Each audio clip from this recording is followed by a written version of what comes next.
Video ini mungkin agak beda dari biasanya. Seperti yang kamu lihat di berita-berita saat ini, mungkin banyak aksi demo dan kericuhan yang ada terjadi di Indonesia. Semoga lekas membaik lah. Tapi di video kali ini saya nggak masuk ke ranah politik ataupun apapun yang ada di luar sana itu. Tapi saya ingin membahas saran dari saya sebagai entrepreneur gitu untuk pemerintahan Indonesia. Bagaimana sih caranya untuk jadi lebih baik lagi gitu. Seperti yang kamu tahu ya, masalah ekonomi di Indonesia itu lumayan banyak gitu. Dari ekonomi yang turun, kemudian banyaknya pengangguran, sedikitnya lowongan kerja, apalagi ya, daya beli masyarakat dan sebagainya gitu. Pokoknya itu saling terkait gitu. Saran saya ya dari sebagai entrepreneur gitu, untuk pemerintah Indonesia itu lebih dibanyakin program pengusaha gitu.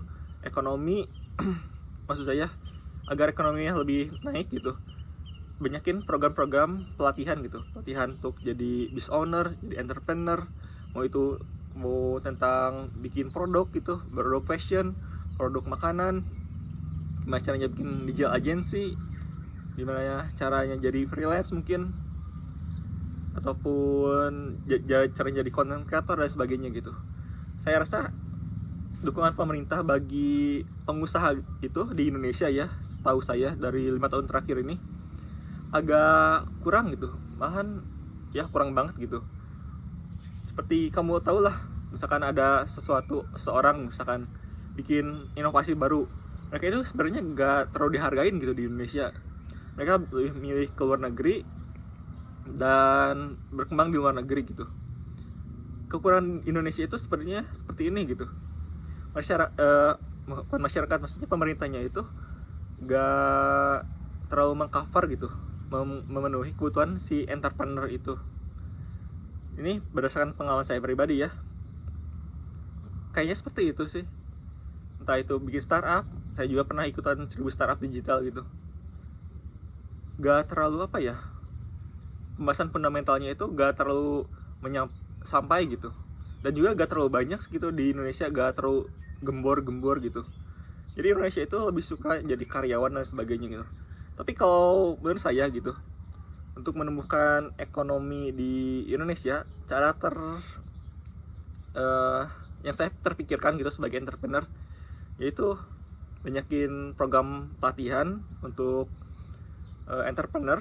Jadi semakin banyak entrepreneur yang itu ya, yang beneran solid gitu fondasi fundamentalnya gitu.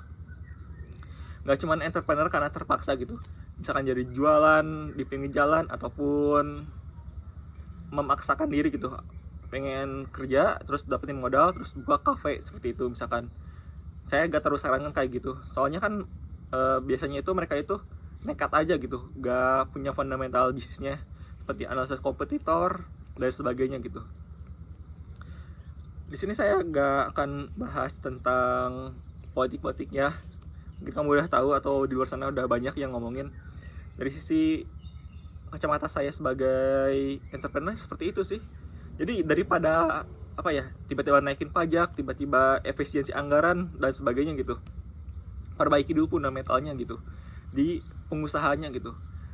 Saya nggak tahu ada berapa persen pengusaha di Indonesia, tapi saya rasa kurang dari 10% ya. Kalau kita hitung-hitungan nih ya, misalkan masyarakat Indonesia 20% dari jadi pengusaha gitu. Oke. 20% jadi pengusaha. Kemudian bisnisnya bagus gitu. Rata-rata kalau bisa satu perusahaan itu bisa dapetin atau membuka 80 lowongan pekerjaan, kan udah terselesaikan gitu masalah apa pengangguran di Indonesia.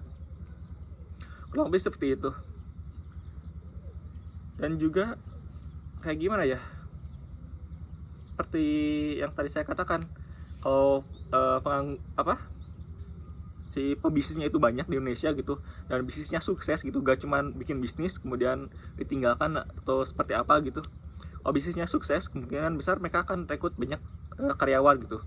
Ketika karyawan banyak, pengangguran sedikit. Nah, ketika penganggurannya anggaplah udah gak ada gitu, kemungkinan besar kan si pengusaha-pengusaha lain juga ingin terus mengembangkan bisnisnya gitu. Mereka butuh tambahan karyawan, mereka butuh karyawan yang lebih kompeten dan sebagainya.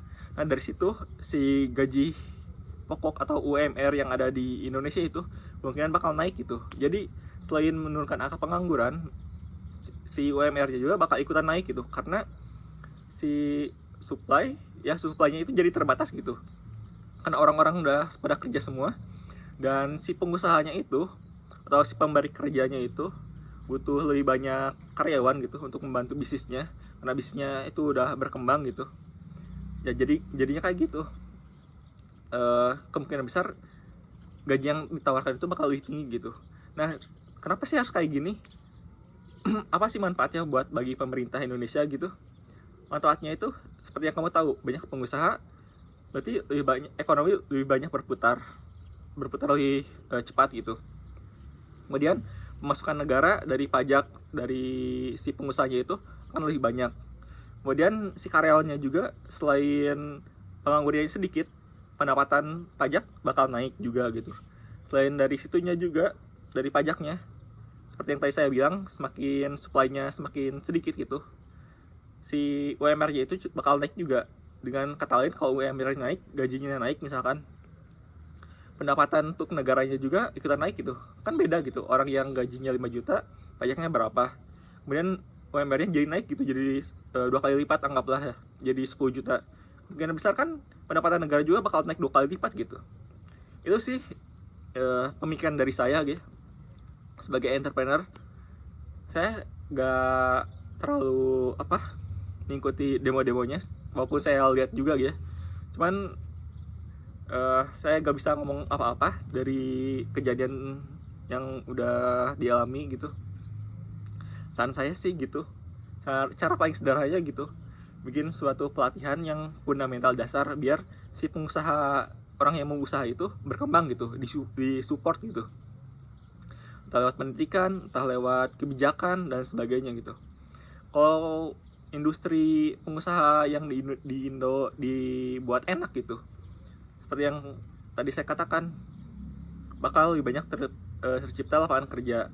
Kalau tercipta lapangan kerja, pengangguran semakin sedikit gitu. Ketika pengangguran semakin sedikit, UMR-nya kemungkinan besar bakal lebih naik gitu, karena supply-nya lebih terbatas daripada demand-nya. Ya mungkin ini video random aja, saya baru kepikiran ini tadi pagi. Sebenarnya sekarang masih pagi sih. Tapi ya gitu, daripada tiba-tiba bikin kebijakan pajak ini pajak itu naik, dan seakan-akan pengen cari jalan gampang gitu. Saran saya seperti itu sih. Balik lagi, latihan untuk pengusaha biar usahanya itu lebih naik gitu, fundamental bisnisnya dibenerin. Kalau pengusahanya untung, tercipta lapangan kerja. Kalau lapangan kerjanya untung, maksudnya lapangan kerjanya udah terpenuhi, kemungkinan besar gaji-gajinya bakal lebih naik gitu, ekonomi bakal berputar, dan yang untung juga pemerintah juga gitu. Oke, sekian dulu mungkin, cukup berlibat karena sebenarnya agak jengkel juga bagi saya gitu lihat kondisi Indonesia saat ini, tapi agak lega juga gitu biar membuka mata pemerintahan gitu. Saya harap mungkin bisa dipertimbangkan untuk saran saya ini. Kalau mungkin ada salah satu dari pemerintahan lihat video saya, untuk mensupport pengusaha, business owner, and entrepreneur gitu. Oke, mungkin sekian dulu untuk video kali ini. Saya juga punya pelatihan pribadi saya sendiri. Kenapa saya bikin pelatihan ini? Karena saya dulu gak ada yang ngajarin gitu, karena pemerintah gak ada orang yang ngajarin, jadi saya belajar sendiri, dan akhirnya saya bikin pelatihan saya sendiri gitu, sebuah mentorship untuk mulai bisnis edukasi online. Kalau kamu tertarik, bisa klik link di deskripsi. Oke, sampai jumpa.